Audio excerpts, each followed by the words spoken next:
건강한 몸, 건강한 마음. 오늘 유창길 원장님 모셨습니다. 그럼 바로 만나 뵙겠습니다. 원장님 안녕하세요. 예, 안녕하십니까? 예, 반갑습니다. 네, 자, 좋은 소식 하나 있는데 원장님께서 이대 발간을 앞둔 2010년 12월 대한 한방소아과 학회지에 이 원장님께 치료를 받았던 이 류마티스 환자 치료 사례가 발표된다는 소식을 듣게 됐는데요. 네, 원장님께서 류마티스 관절염 치료 사례들을 상당히 여러 번 소개를 해 주셨거든요. 네, 그런데 이번에 발표된 류마티스 임상 논문 어떤 내용인지 궁금합니다. 네. 저는 이제 그동안 한방 치료를 통해서 류마티스가 치료된다는 사실을 알리기 위해서 이런 논문 발표를 통해서 학계에 이제 알려오고 있는데 네, 혈액 검사상 임상 증상상으로 객관적인 증거와 데이터를 갖춘 다음에 그 데이터로서 치료된 환자분들의 치료 결과를 학계에 발표를 하고 있는 겁니다. 네, 이번에 발표된 논문은 소아 류마티스 관절염에 관한 임상 논문이고요. 이번에 발표된 논문 제목은 야간 발열을 동반하는 전신형 소화기 류마티스 관절염 환아의 증례 보고입니다. 이런 제목으로 대한한방소아과학회에 이제 발표한 논문이 심사에도 통과돼서 12월 하순에 발표되는 12월 대한한방소아과 학회지에 등재될 예정입니다. 네. 참 이 류마티스라는 병이 현대 의학에서는 평생 관리해야만 하는 어떻게 보면은 잘 낫지 않는 병으로 잘 알려져 있는데요. 네. 그럼에도 불구하고 원장님께서 계속해서 치료 사례들을 논문으로 발표하고 계신 걸 보면은 원장님 거쳐가신 이 환자들은 좀 잘 낫는 모양을 보이는 것 같습니다. 네. 이제 류마티스 환자분들이 이제 주로 양방으로 이제 치료를 하신 경우가 대부분입니다. 네. 예, 제가 치료하는 환자분들 수는 전체 류마티스 환자분들 수가 있다면은 아주 극소수죠, 사실은. 네. 근데 이제 양방에서 치료를 하는 것은 관리 차원으로 접근하는 경우가 좀 많아요. 류마티스가 생기는 근본 원인을 이제 제거하는 게 중요한데 현상 유지나 진행을 막기 위한 관리 차원으로 접근한 경우가 대부분이다 보니까 자꾸 일시적인 진통이나 소염 작용만 하면서 면역 억제 작용을 하면서 넘어가다 보니까 점점 몸이 미궁으로 빠져드는 거예요. 그러면 류마티스가 안 낫는 겁니다. 그러다 보니까 양방치료법으로 하시던 환자분들이 이제 한방치료를 시도하신 분들이 많았는데 그동안 이제 한의학계에서는 어떤 환자가 치료를 해서 류마티스가 좋아졌다. 어떤 환자분들은 또 어떤 특정 약제를 복용하고 나서 네. 류마티스가 나았다. 이런 식으로 소문들만 서로 무성하고 어떤 증거가 없는 거예요. 예. 객관적으로 누구나 인정할 수 있는 데이터가 없는 겁니다. 그러니까 여기저기서 류마티스가 치료한다 그러고 광고도 많고 그렇지만 실제적으로 치료된 사례들을 혈액 검사상 류마티스 관련 염증 수치들이 치료 전후로 비교해서 네. 확실한 그 검사 데이터로 결과를 보고하는 학계의 논문을 보고한 경우가 없었어요. 예. 그래서 한방 치료를 통해서 실제로 좋아하신 분들이 많은데 객관적으로 얼마나 좋아졌는지 증거를 제시 못했기 때문에 점점 한방 치료에 대해서 불신이 점점 생겨난 겁니다. 네. 류마티스 환자분들한테 한방 치료가 점점 인식이 부정적으로 되다 보니까 특히나 같은 의료인인 양방 의사 선생님들께서는 환자분들이 한방 치료를 받는다고 하시면은 류마티스 환자들 아주 되게 혼을 내십니다. 예. 그 비과학적인 한방으로 어떻게 류마티스가 낫느냐 이렇게 아주 혼납니다. 의사 한의사 같은 서로 의료인인데도 한의사가 하는 치료를 의사 선생님들이 신뢰를 안 주세요. 네. 그게 왜 그러냐면 그동안 이제 한방에서 치료를 잘하는 선생님들이 많았습니다만은 양방 선생님들도 인정할 수밖에 없는 데이터로 객관적인 증거를 제시를 못했기 때문에 할 말이 없는 거예요. 예. 그래서 저는 이제 전 한의학계의 이런 맹점을 저라도 1%라도 해결하고자 하는 의지를 가지고 한방 치료를 통해서 류마티스가 나을 수 있는지, 그 다음에 실제로 나은 환자가 있는지, 네. 한방 치료를 통해서 관절 기능이 정상적으로 회복이 되는지, 그리고 혈액 검사가 한방 치료를 받은 이후에 염증 수치가 정상 범위 내로 들어오는지, 또 저는 류마티스 환자분들에게 1년, 2년, 3년 이렇게 장기간 한약을 복용시킵니다. 이렇게 오랜 시간 한약을 복용해도 간 수치에 이상이 없고 간 수치가 오히려 정상으로 회복되는 경우, 이런 경우들을 혈액 검사를 통해서 증명을 하고 있습니다. 네. 그래서 이런 실제적인 임상적인 증거, 데이터를 제시해서 학계 임상 논문을 발표를 하고 있는 건데, 제가 이렇게 하는 진료의 특징은 한방으로 류마티스 치료를 하되 양방의 혈액 검사를 의뢰해서 한치 양진 한치라고도 할 수 있는데 네. 검사는 양방에서 하고 치료는 한방에서 하는 겁니다. 아하. 예, 그래서 치료 과정 중에서 혈액 검사를 주기적으로 시행하면서 제가 시행하는 류마티스 한방 치료에 대해서 그 과정과 결과에 대해서 냉정하게 데이터로 평가를 하는 겁니다. 네. 네. 말씀 들어보니까 그동안 한의학계 내에서는 실제 류마티스 치료 사례가 정식 논문으로 발표되는 경우가 상당히 드물었던 것 같은데요. 이번에 발표하게 되는 이 소아 류마티스 관절염 사례를 좀 청취자분들께 또 시청자분들께 자세히 먼저 좀 소개 좀 해주시죠. 네, 오늘 말씀드릴 내용이 조금 재미가 없으실 수도 있고 약간 지루할 수도 있는데 어린 아이들이 큰 병에 걸렸는데 한약을 1년 이상 복용하면서 큰 병이 낫는 얘기입니다. 네. 그러니까 어린이들이 아팠다가 낫는 얘기니까요. 조금 재미가 없더라도 좀 한번 귀 기울여서 들여주십시오. 이번에 제가 12월 달에 한방 소아과 퀴즈 발표하는 이제 치료 사례는 2008년도에 모 대학병원 류마티스 내과에서 전신형 소아 류마티스 관절염으로 진단을 받은 6살 어린이 사례입니다. 2008년도에 류마티스로 진단을 받은 이후 양방에서는 류마티스의 항암제 성분을 처방합니다. 면역 억제제, 스테로이드, 소염 진통제 등의 양약 처방을 복용을 쭉 한 겁니다. 이 아이가. 양약을 근데 복용하면서 괜찮았으면은 한방 치료를 하러 안 왔겠죠. 네. 양약이 잘 안 듣는 경우에요. 그래서 밤마다, 오후마다 고열이 발생하는 겁니다. 매일. 그리고 관절 통증 부위가 진통제, 소염제를 먹어도 점점 증가하는 거예요. 그러니까 부모님들은 마음이 급해져서 이렇게 다른 방법을 찾게 되는 건데 이 어린이 역시 저한테 왔을 때 다른 류마티스 환자분들이나 소아 류마티스 어린이들과 마찬가지로 MTX라고 하는 항암제 성분의 류마티스 약을 복용하고 있었습니다. 예. 나이도 어린 꼬마 아이가 항암제 성분의 약을 먹으니까 어. 어떻겠습니까? 예. 밤에는 고열도 나오고 그리고 관절 통증 부위는 점점 늘고 이게 항암제 성분이다 보니까 어른들도 항암 치료하시는 분들 보면요. 검게 삐쩍 말라갑니다. 그리고 머리카락이 많이 빠지고요. 근데 류마티스 치료에는 이 항암제 성분의 MTX라는 약이 반드시 필요한 약이에요. 왜냐하면 이 약을 먹지 않으면 유지조차를 할 수가 없기 때문에 그렇습니다. 현대의학적 네. 치료에서는. 그래서 이 어린이도 이런 약을 복용하고 있다 보니까 키도 안 크고 점점 삐쩍 말라가면서 더 아파지는 거예요. 그 항암제 성분의 약이 잘 들으면은 그나마 다행인데 안 들으면 이제 고생을 아주 되게 하는 겁니다. 네.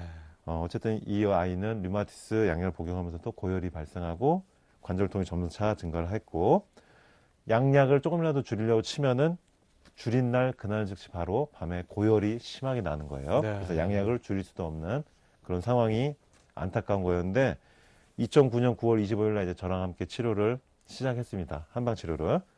그래서 2010년 10월 얼마 전까지 한 건데 약 13개월 동안 1년이 넘는 시간 동안 한약 복용을 한 겁니다. 6살 어린이가. 그러면서 MTX라든지 부신필 스테로이드, 소염 진통제들을 약에 따라서 정밀하게 단계별로 서서히 줄여간 거예요. 그런데 예. 이런 양약을 많이 먹는 경우에는요.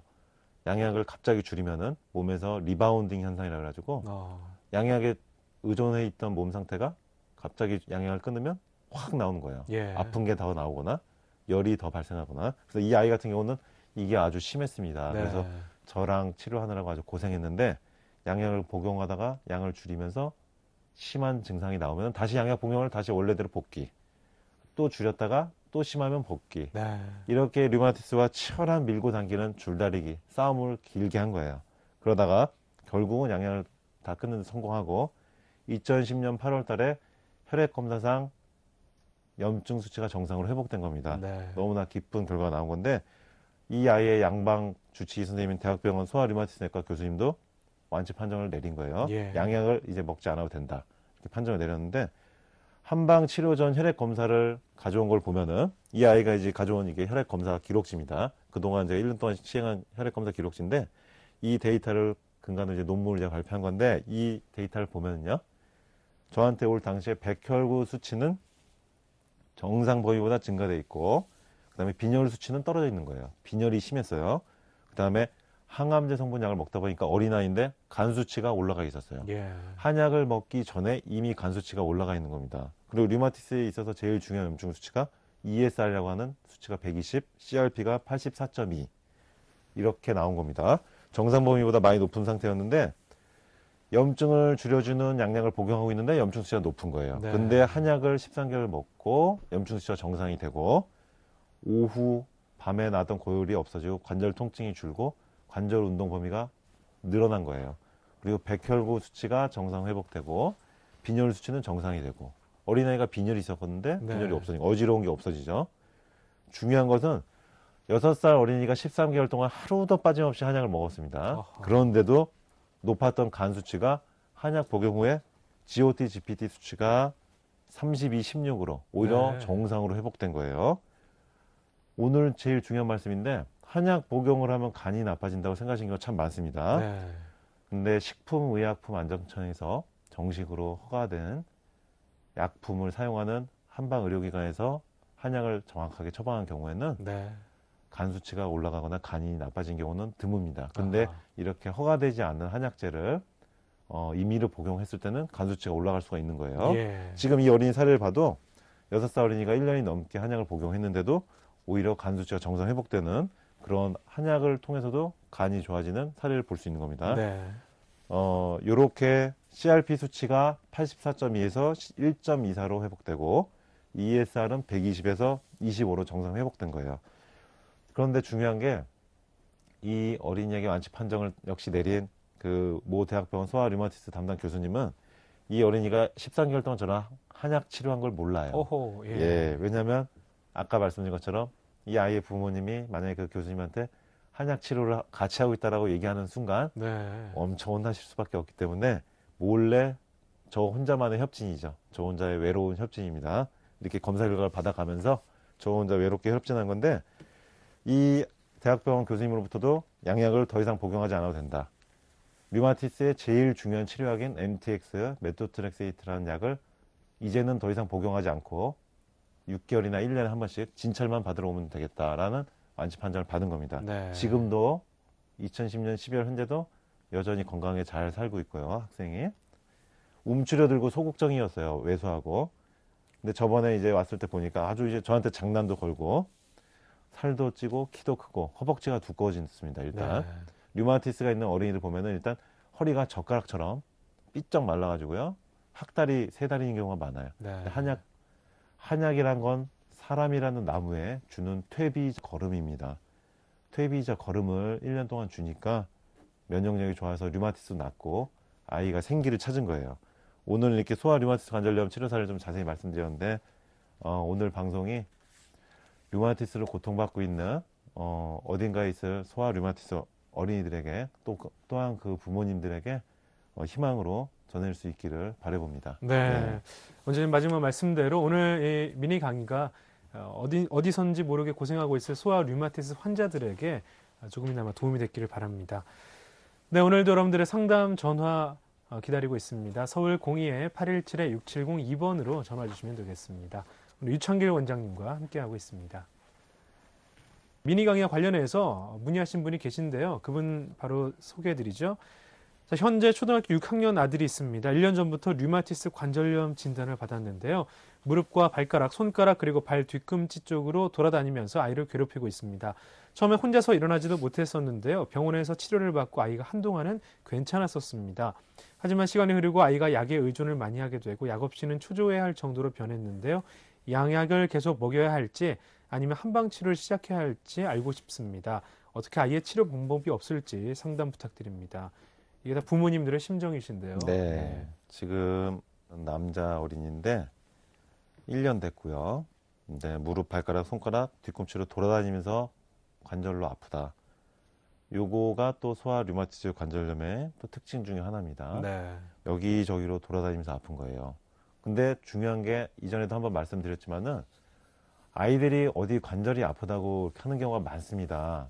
그럴 때 부모님들이 성장통으로 오인을 하시고 그냥 넘어가신 경우가 있어요. 그렇죠. 그러니까 아이들이 일단 아프다고 하면요. 일단 관심을 가지고 상당히 자세히 살펴봐 주셔야 됩니다. 성장통은 류마티스 관절염 초기 증상하고 좀 구별이 많이 되는데 류마티스 관절염으로 관절이 아픈 경우는 이렇게 열이 나는 경우가 있고요. 그다음에 아토피가 동반된 경우가 있어요. 면역력이 떨어지기 때문에.